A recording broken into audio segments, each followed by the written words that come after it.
जय हिंद मेरे प्यारे साथियों। इस वीडियो में हम बात करने वाले हैं आईटीबीपी कांस्टेबल ट्रेडमैन 2024 में एक और भर्ती आ गई है और इसको दो पार्ट में बताने वाले। पहले ये भर्ती आई इसके बारे में बताएंगे, उसके बाद से आईटीबीपी क्या है और इसका हेडक्वार्टर क्या है और ये कब बना था, इसके बारे में भी हम बात करने वाले हैं। क्योंकि आप सभी लोग जुड़े हुए हैं मेरे से, आप लोग सभी लोग कंपटीशन की तैयारी करते हैं, उसके लिए भी ये बहुत ही हेल्पफुल रहेगा। इसके बारे में हम दोस्तों बात करने वाले हैं। तो चलिए दोस्तों आप लोगों को बताते हैं।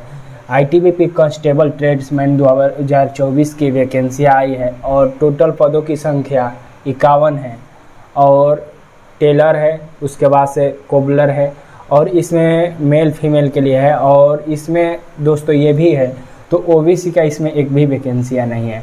तो पहले हम टेलर में बात करते हैं। तो टेलर में टोटल पोस्टों की संख्या 18 है और मेल कैंडिडेट यूआर के लिए दोस्तों 7 है, एससी के लिए 0, उसके बाद एसटी के लिए 7 है और ईडब्ल्यूएस के लिए 16।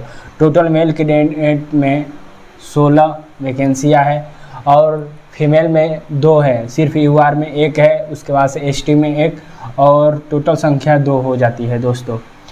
अब कोबलर मोची के बारे में बात कर रहे हूँ। टोटल मोची की संख्या 33 है और मेल कैंडिडेट में 15 यूआरएल में है, एससी में 1 है, उसके बाद से एसटी में 9 है और ईडब्ल्यूएस में 3 है। टोटल संख्या हो जाती है 28 दोस्तों। और फीमेल कैंडिडेट में भी यूआर में 3 है, एससी में 1 भी नहीं है दोस्तों, एसटी में 2 है।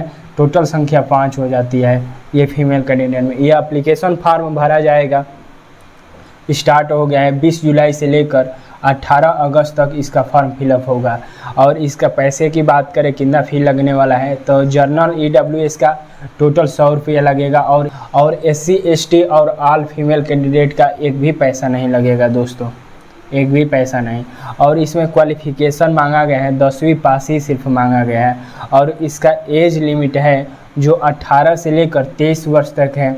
और इसमें छूट दिया गया है एससी एसटी, क्योंकि ओबीसी का है नहीं तो इसमें 18 से लेकर आप लोगों को इसमें 23 कर देंगे तो आपका 28 वर्ष तक हो जाएगा।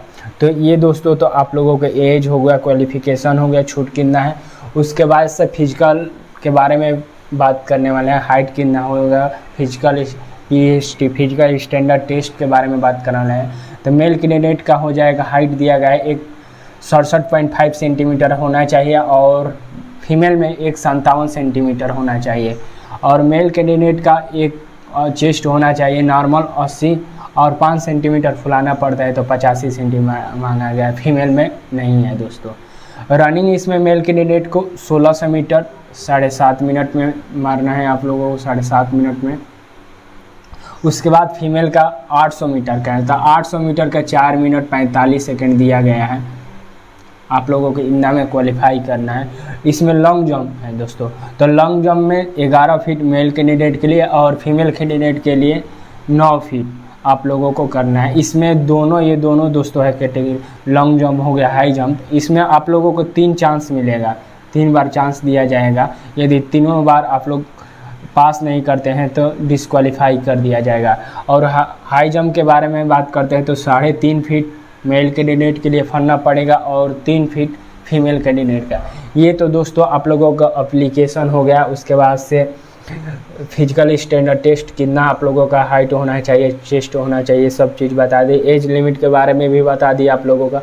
अब हम बताने वाले हैं आप लोगों को आईटीबीपी का स्थापना कब हुआ था, उसके बाद से इसका हेडक्वार्टर कब है, इसके बारे में और इसका आदर्श वाक्य क्या है दोस्तों। तो आप लोग इसका अब बता रहे हैं। तो दोस्तों अब हम बताने वाले हैं आईटीबीपी के बारे में, क्योंकि 2 बार लिखना पड़ता है तो थोड़ा देर हो गया। तो दोस्तों तो अब हम आईटीबीपी के पूरा नाम पढ़ते हैं। तो भारतीय तिब्बत सीमा पुलिस इसको बोला जाता है, संक्षेप में इसे आईटीबीपी। और इसका गठन हुआ था 24 अक्टूबर 1942 को और इसका मुख्यालय जिसे हेडक्वार्टर बोला जाता है एचक्यू नई दिल्ली है। और इसका आदर्श वाक्य वयम रक्षामः, हम रक्षा करते हैं, इसका अर्थ हुआ दोस्तों हम रक्षा करते हैं।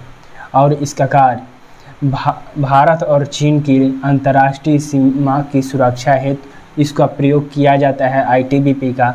और ये जहाँ कार्य करती है, जहाँ पोस्टिंग होता है अधिकतर रहते हैं वहाँ और आईटीबीपी के जवान, तो लद्दाख में काराकोरम दारा से अरुणाचल प्रदेश के जाछेपला दारा तक की सीमा की सुरक्षा करना इन सभी आईटीबीपी जवानों का कर्तव्य रहता है। तो दोस्तों हम ये पूरा आप लोगों को बता दिए, क्योंकि कंपटीशन में पूछा जाता है तो आईटीबीपी का गठन कब हुआ था और इसका मुख्यालय कहाँ है, या इसका आदर्श वाक्य आईटीबीपी का क्या है, तो आप लोग बता सकते हैं, या इसका कहाँ पर इसका प्रयोग किया जाता है, आईटीबीपी के जवान कहाँ तैनात रहते हैं, तो आप लोग बता देंगे भारत और चीन की सीमा पर इन लोगों को लगाया जाता है। आईटीबीपी के जवानों को वहाँ जाकर अपनी देश की सीमा की रक्षा करते हैं। तो दोस्तों आप लोगों को वीडियो अच्छा लगे तो कमेंट करके बताइएगा, और कोई डाउट भी रहेगा तो दोस्तों आप लोग पूछ सकते हैं, कोई दिक्कत नहीं। तो दोस्तों आप यदि नए हैं तो यूट्यूब चैनल को सब्सक्राइब और लाइक कर दीजिएगा। जय हिंद दोस्तों।